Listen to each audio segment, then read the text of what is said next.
Bab 6. Pembagian hadis. Hadis ditinjau dari segi persambungan sanad. Ditinjau dari persambungan dan tidak sanad ada dua macam, mustasil dan muntaqi. Hadis mutasil, hadis yang terbukti memiliki mata rantai perawi bersambung dengan muhraj, hadis sampai sahib al-matan Rasulullah SAW, tidak ada yang gugur. Hadis ditinjau dari segi persambungan sanad.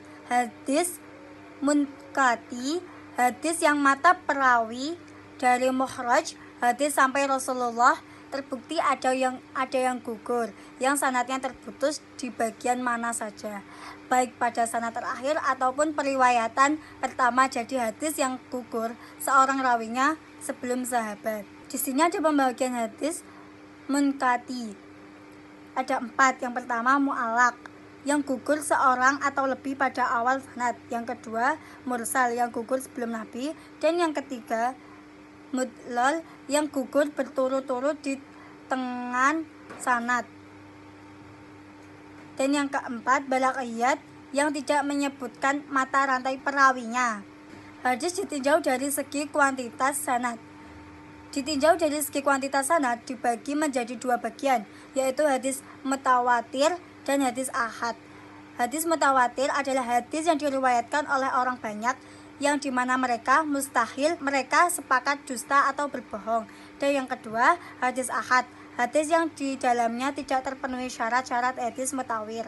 Pembagian hadis mutawir ada 3, yaitu lafdih, hadis yang diriwayatkan banyak orang dengan susunan redaksi dan maknanya benar atau yang satu dengan yang lainnya. Yang kedua manawi, hadis rawinya berlain-lain dalam menyusun redaksi, tetapi berlain-lain susunan itu terdapat persesuaian prinsip.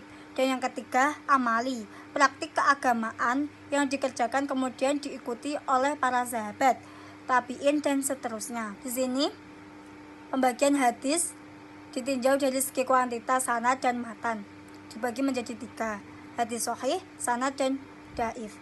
Hadis sahih, hadis yang bersambung sanadnya dari awal sampai akhir dan tidak mengandung unsur zat dan ilat. Dibedakan menjadi 2 macam, yaitu hadis sahih li zati dan hadis sahih li ghairihi.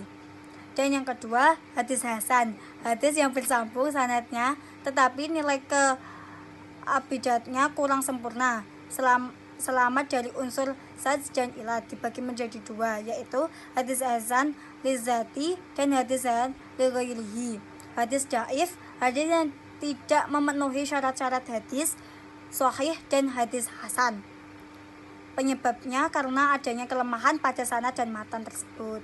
Kesimpulannya, pembagian hadis menjadi beberapa kategori serta sangat penting dalam memahami dan mengkaji ajaran Islam. Pembagian ini membantu dalam menentukan tingkat keautentikan dan kekuatan hadis, sehingga memungkinkan umat Islam untuk memahami dan mengamalkan ajaran Nabi Muhammad SAW. Sekian dari saya, mohon maaf jika ada salah kata atau terkata yang kurang berkenan. Mohon maaf. Wassalamualaikum warahmatullahi wabarakatuh.